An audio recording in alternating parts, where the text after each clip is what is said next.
नमस्कार, मैं उमार अमन सेमवाल आज एक नई विषय वस्तु के साथ आपके सामने उपस्थित हूँ। और नई विषय वस्तु है उत्तराखंडी लोक गाथा जीतू बगड़वाल। आप लोगों ने और हमने सब लोगों ने जीतू बगड़वाल का नाम सुना होगा। जीतू बगड़वाल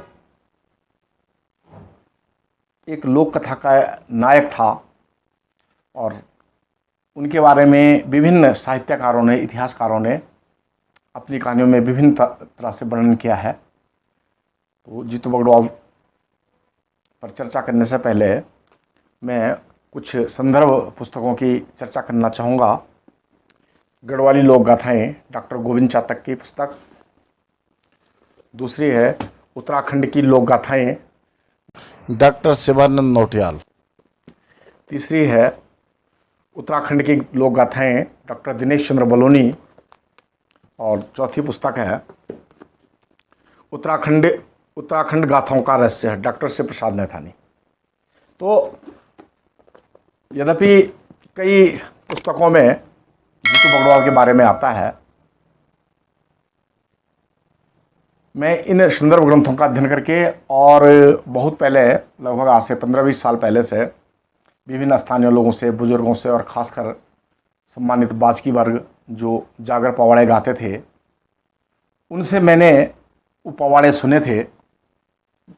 कई प्रकार के पवाड़े सुने, उनमें एक जीतू बगड़वाल का पवाड़ा भी था। और उसी के आधार पर जीतू बगड़वाल का मैं यहाँ पर ऐतिहासिक अध्ययन करूँगा। सांस्कृतिक और साहित्यिक तो आपने किताबों में पढ़ा होगा, गीतों में सुना होगा। मैं जीतू बगड़वाल की ऐतिहासिक पृष्ठभूमि पर चर्चा करने जा रहा। जीतू बगड़वाल के बारे में कहा जाता है, पवाड़े ही कहते हैं, कि जीतू रवाई परगने के अंतर्गत पट्टी दिचली गमरी के बगोड़ी गांव का रहने वाला था। जीतू बहुत उत्साही युवक था और ये कहा जाता है कि राजा मानसा ने उनको गमरी की जागीरदारी दे दी थी। अब जागीरदार होने के कारण जीतू की अवस्था उस समय मुश्किल से कोई 26-27 साल के युवक की रही होगी। तो जीतू कुछ आवश्यकता से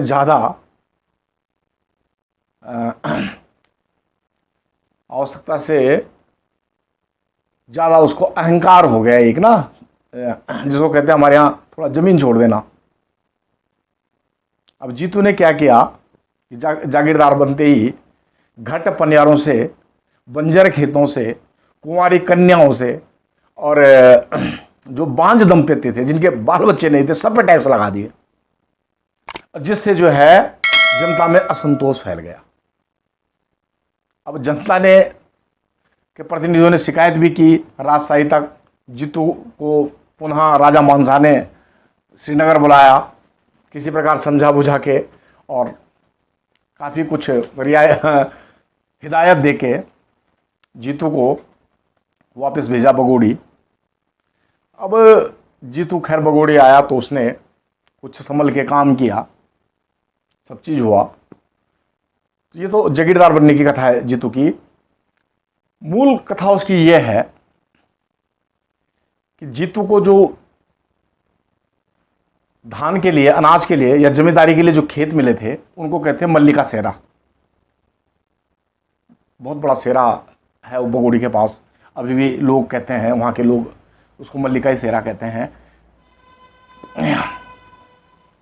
उस सेरे में बहुत अच्छी फसल होती थी, धान की रोपाई होती थी। और ये हमारे यहाँ लोक परंपरा है, अभी भी है।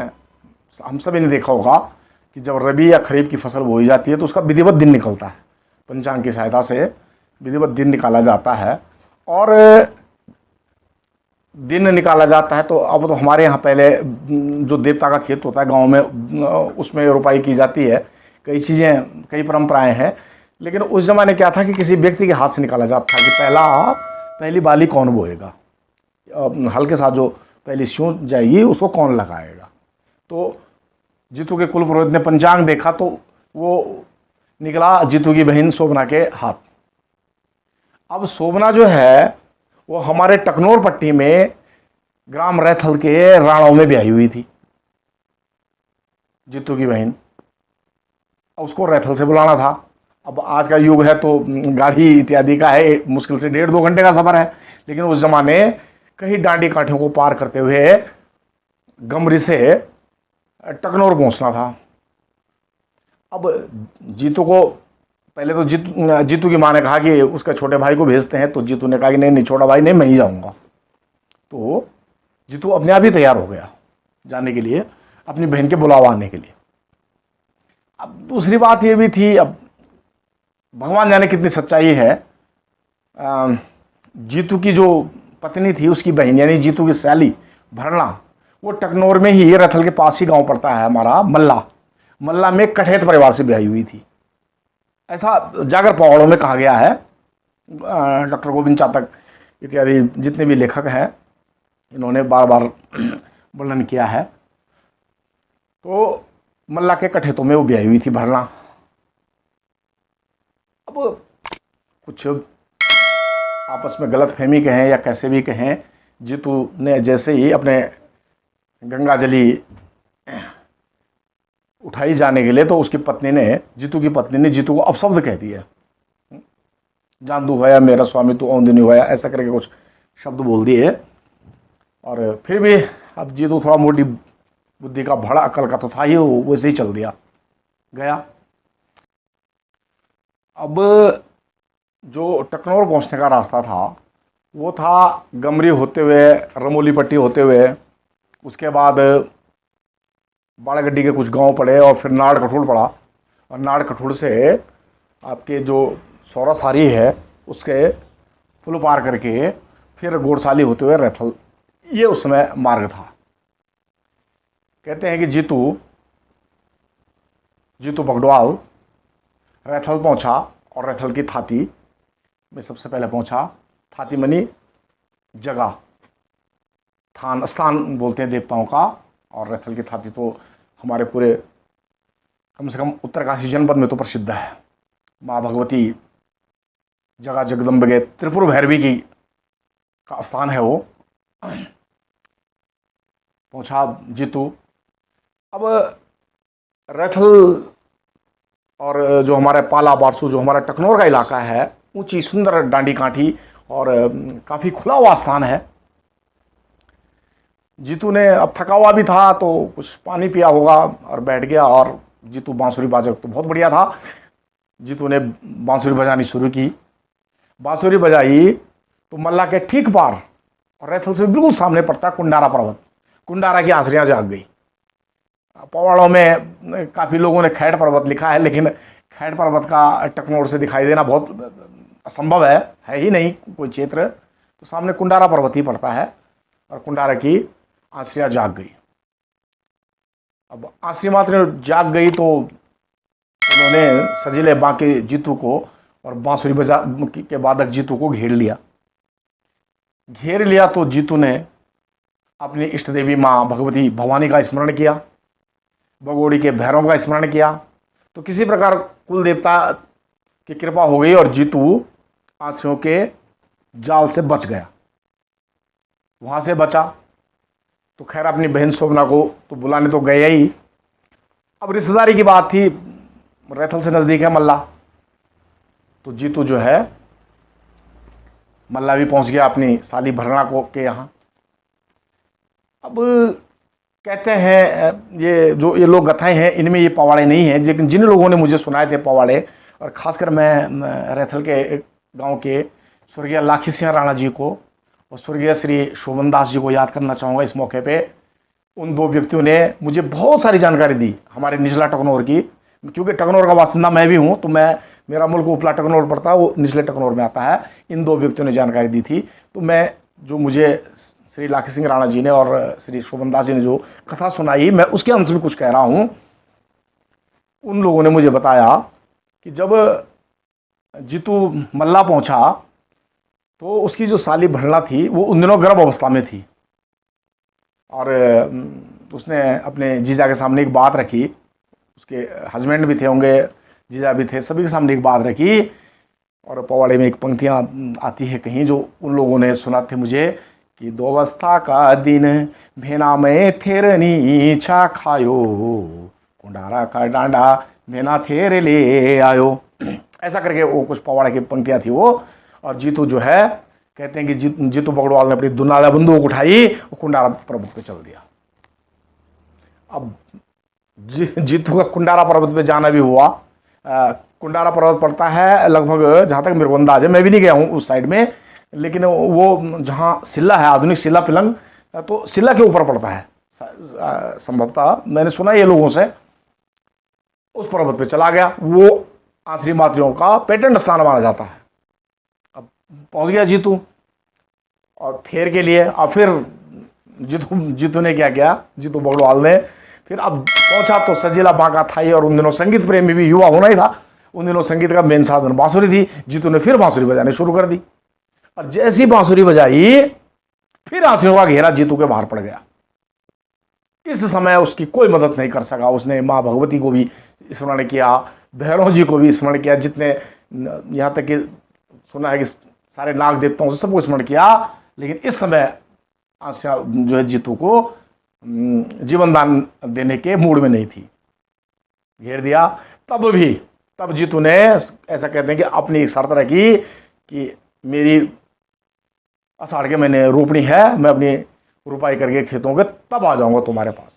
ये वचन देके जीतू वहां से चला आया। तो उन लोगों ने मुझे बताया कि उन्होंने थेर जो है, कोई मृग, थेर माने मृग, वो मृग जो है आंसुओं ने उपलब्ध करा दिया जीतू को, और जीतू उसको लेके मल्ला आ गया।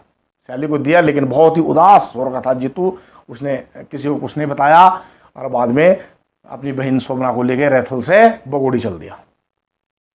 अब जो दिन था होगा 12 गते आषाढ़ था या 20 गते आषाढ़ था, मुझे ढंग से याद नहीं आ रहा है। एक तिथि को जीतू जो है बगोड़ी पहुंच गया। रोपणी शुरू हुई, मंगल बाजे बजे, बढ़ई जिसको कहते हैं, सब चीज़, जो हल बैल है उनकी विधिवत पूजा हुई, सब चीज़ हुई। और कहते हैं कि 12 जोड़ी बैल लेके जीतू शेरों में पहुंचा।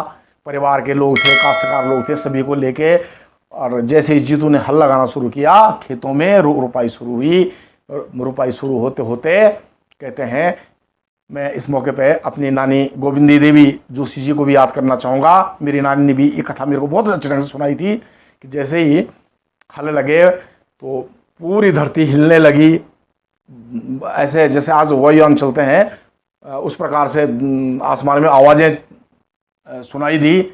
और कुछ समय पश्चात धरती फटी, और 12 जोड़ी बैल सहित जीतू और जीतू के परिवार के, उसके एक हल लगाने वाला व्यक्ति भी था, संभवतः मौल्या या कुछ ऐसा नाम था, अन्य लोगों के साथ जो है जीतू वहीं धरती में समा गया। तो ये उस वीरभड़ की एक दुखांत कथा थी, जिसमें जीतू के जाने के बात कही गई है। आगे थोड़ा ऐतिहासिक पृष्ठभूमि पर और चर्चा करना चाहूँगा। डॉक्टर गोविंद चातक ने जीतू बगड़वाल को पवार क्षत्रिय लिखा है, लेकिन जितना मैंने स्थानीय लोगों से पूछताछ की, वहाँ बगड़वाल बिष्टों की एक शाखा होती है। बिष्टों की मूलतः 3 शाखाएं हैं, संगेला बिष्ट, कफोला बिष्ट और बगड़वाल बिष्ट।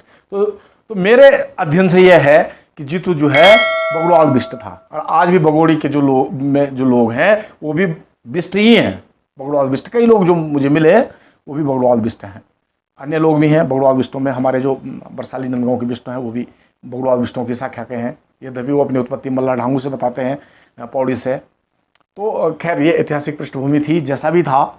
और राजा मानसा का कार्यकाल बताते हैं, तो राजा मानसा का कार्यकाल तो 1581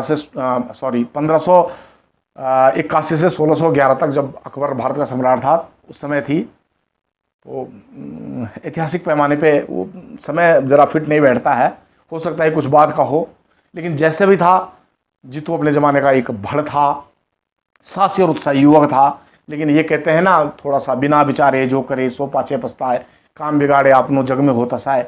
जीतू ने कुछ ऐसे निर्णय लिए, प्रगति तो की, लेकिन निर्णय ऐसे ले लिए और कुछ इस प्रकार से ले लिए कि अपना ही नुकसान हुआ। तो मुझे उम्मीद है कि आपको इस प्रकार के जो मैं ऐतिहासिक कहानियों का या सांस्कृतिक कहानियों का, कथाओं का संकलन करके जो वीडियो आप तक भेज रहा हूँ, आपको पसंद आएगी। और इस निवेदन के साथ, यदि आप उत्तराखंड के इतिहास और संस्कृति में रुचि रखते हैं, यहाँ की परंपराओं में रुचि रखते हैं तो आप मेरी वीडियो को लाइक करें और सब्सक्राइब का बटन दबाएं। और आजकल मैंने काफ़ी मित्रों ने मेरे से कहा, हो सकता है कि वो चैनल ढूंढने में कोई दिक्कत हो, तो आप मेरा नाम उमा रमन सेमवाल करके यूट्यूब में सर्च कर लीजिएगा तो वो भी मिल जाएगा। लाइक शेयर ज़रूर करें, कमेंट ज़रूर लिखें, ताकि मैं फिर आगे भविष्य में भी इस प्रकार की वीडियो आप तक भेजता रहूँगा। इसके साथ जय हिंद, जय भारत, जय उत्तराखंड। धन्यवाद।